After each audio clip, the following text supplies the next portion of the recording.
Hello' friends, welcome to our YouTube channel. Friends, আজিৰ এই ভিডিঅ'টোত মই তোমালোকক জনাম যে কেনেদৰে ইনষ্টাগ্ৰামৰ পৰা যিকোনো ফটো, ভিডিঅ' বা ষ্টৰি ডাউনলোড কৰিব পাৰি।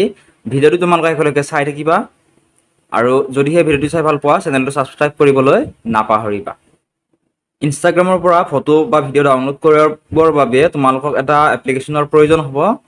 এপ্লিকেশ্যনটো তোমালোকে প্লে ষ্ট'ৰত পাবা। প্লে ষ্ট'ৰৰ চাৰ্চ বাৰত গৈ ক্লিক কৰিবা যে ইনষ্টাগ্ৰাম ভিডিঅ' ডাউনলোড, এনেদৰে লিখি চাৰ্চ কৰি দিবা। চাৰ্চ কৰাৰ পিছত এনেদৰে আহিব। তাৰপিছত তোমালোকে 3 নম্বৰ যিটো এপ্লিকেশ্যন আছে ETM ভিডিঅ' ডাউনলোডাৰ, ইয়াতে তোমালোকে ক্লিক কৰিবা। ক্লিক কৰাৰ পিছত এই এপ্লিকেশ্যনটো তোমালোকে ডাউনলোড কৰি ল'বা। ডাউনলোড কৰাৰ পিছত তোমালোকে অ'পেন কৰিবা। অ'পেন কৰাৰ পিছত এই ডাউনলোডাৰ ফৰ ইনষ্টাগ্ৰাম এনেদৰে শ্ব' কৰিব। তাৰপিছত এনেকুৱা এটা ইণ্টাৰফেচ অ'পেন হ'ব। ইয়াত কি কৈছে চোৱা, open Instagram and click share two.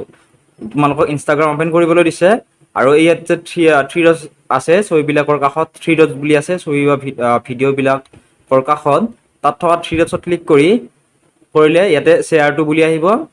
তাৰপিছত শ্বেয়াৰ টু বুলি অহাৰ পিছত ইয়াতে তোমালোকে ক্লিক কৰিব লাগিব।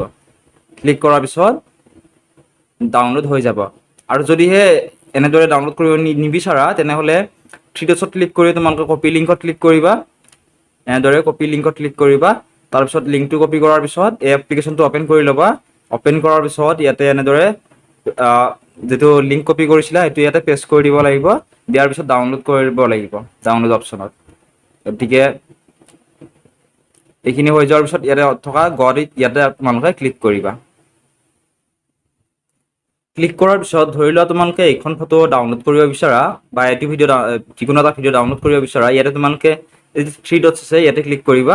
ক্লিক কৰাৰ পিছত ইয়াতে তলত ফালে চোৱা কপি লিংক বুলি আহিছে আৰু শ্বেয়াৰ টু বুলি আহিছে। কপি লিংকত ক্লিক কৰি ল'ব পাৰা। কপি লিংক ক্লিক কৰাৰ পিছত এই এপ্লিকেশ্যনটোলৈ আহিবা। অহাৰ পিছত ইয়াতে লিংকটো পেষ্ট কৰি দিবা। দিয়াৰ পিছত তোমালোকে ডাউনলোডত ক্লিক কৰিবা।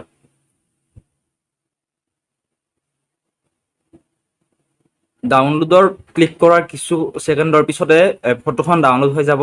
ডাউনলোড হোৱাৰ পিছত ইয়াতে যিটো ডাউনলোড বুলি ইয়ৰটো আছে, অপশ্যনটো আছে, ইয়াতে ক্লিক কৰিবা। ক্লিক কৰাৰ পিছত ইয়াতে তোমালোকে ক্লিক কৰি ফটোখন চাব পাৰিবা এনেদৰে। বা ইয়াৰ পৰা তোমালোকে ফটো বা ভিডিঅ'টো তোমালোকে গেলাৰীটো পাবা বিচাৰিলে।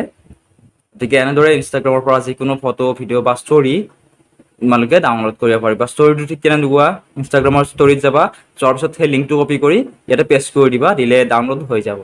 যদি সেই ভিডিঅ'টো চাই ভাল পাইছা চেনেলটো ছাবস্ক্ৰাইব কৰিবলৈ নাপাহৰিবা।